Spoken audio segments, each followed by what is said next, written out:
MMA Boxing Talk here, coming at you with another video.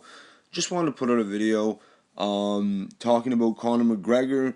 He put out a series of tweets earlier this morning, basically replying to people on Twitter, and he started off by replying to one of Front Row Brian's tweets.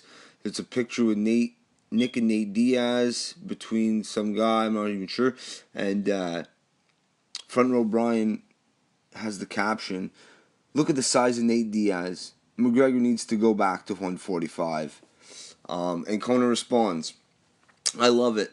Adapt and overcome. I am coming in light and lean for my rematch, and I will school this boy to the bell." That was the first one he put out. Now, when I read that, I mean, I'm going to come in light and lean. So that's a positive. I mean, in the first fight, he ballooned up to 168. Just wasn't at optimal, not at the optimal shape when you're talking about stamina and things like that, like cardio. So light and lean, that's a good thing for McGregor. Definitely has to do that. Because even when he was heavy, he still didn't have the power to put away Nate. So forget about power and forget about having the extra weight. Makes sense. And he says, "I will school this boy to the bell." In other words, that's a decision. He wants to get a decision against Nate, or he's looking for that anyway. That's his plan. It's going to be very, very tough for McGregor, despite the game plan he has. Very, very tough. It's going to be tough for McGregor.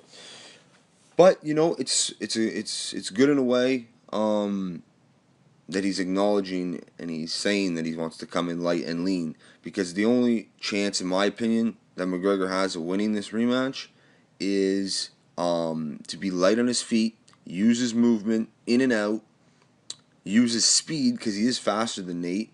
And especially if he's lighter, he will be for sure. Now, he's got to go for a decision here. He's got to outpoint Nate Diaz. In my opinion, that's his only way of winning. Keep outpointing him, chipping away at Nate. You're not going to be able to put Nate away. It's going to be very, very tough. So you got to outpoint him. That's the only way, in my opinion. But I want to read a few more tweets here. Okay, Amir Hall, or Emil Haley, says to Conor, "You're nothing special, honestly. Good fighter, that's it. On the floor, you're disabled, lol." And Conor replies, "On the floor, he was swept and controlled. When the tank goes, no amount of skill can save you. You will see." Another thing, Conor does have a point here. As much as his jiu-jitsu is not as good as Nate Diaz, it's just not even close. But a lot of people were shitting on Diaz or McGregor's ground game because he got submitted by Nate. But the reality is, Conor McGregor was hurt well before the fight went to the ground, and the fact that he went for a takedown, that was basically his out, right? I mean, he didn't want to get knocked out on his feet. So, he went for the takedown and he was gassed, I mean, if that was the beginning of the fight, I don't know if Nate submits him, you know what I mean? Maybe he does, but a big factor, the reason why Conor McGregor got submitted was because he got hurt.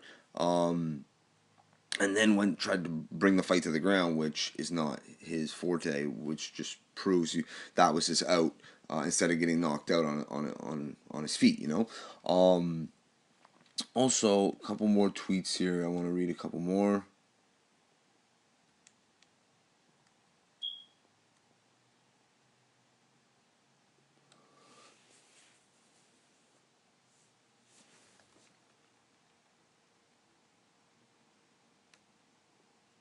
Another one here. A fan goes, "How fast are you going to KO Aldo or Edgar if you defend your title. Win or lose against Nate. When Conor defends his title at 145, if he does, it'll be Frankie or Aldo, the winner. And Conor replies, "I look forward to my end of year unification bout. But like I said before, these featherweights don't understand."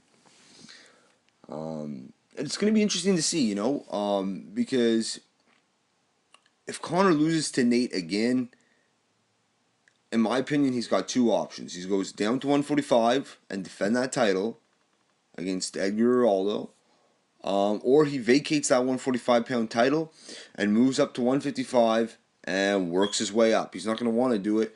It won't take him long to work his way up as long as he wins a few fights. They're not going to put him in with cans right off the bat. So, 2-3 fights in at the most, I think he'd get a title shot if he can win. But that's my opinion. His options, if he loses to Nate, he's got to go back and down to defend that title, and if not, you vacate the title and you become a contender at 155. That's what you have to do. But if he beats Nate Diaz in the rematch, and that's a big if, then who knows? Who knows what's next after that? Then he goes and fights RDA. I'm not sure. I'm really not sure. But anyway, I wanted to put out a video talking about McGregor and his recent tweets. They were put up this morning, so go check it out on Twitter if you haven't checked it out. He replied to a bunch of fans. But yeah, it's really interesting. He seems like he knows what he has to do to win, or in his mind anyway. But like I said, speed, being lean, movement, footwork. He's got to try to outpoint Nate Diaz. That's, in my opinion, his only chance of winning. So it sounds like McGregor has the right game plan in place, but we'll see if he can execute whenever they fight. UFC 201, 202, UFC 205 at Madison Square Garden. I can't see them waiting that long. But anyway, I wanted to put out a video talking about McGregor's recent tweets. But if you like the video, subscribe. Check me out on Twitter at MMA Boxing Talk 1. I'm also on Instagram. Subscribe if you like the video. Peace.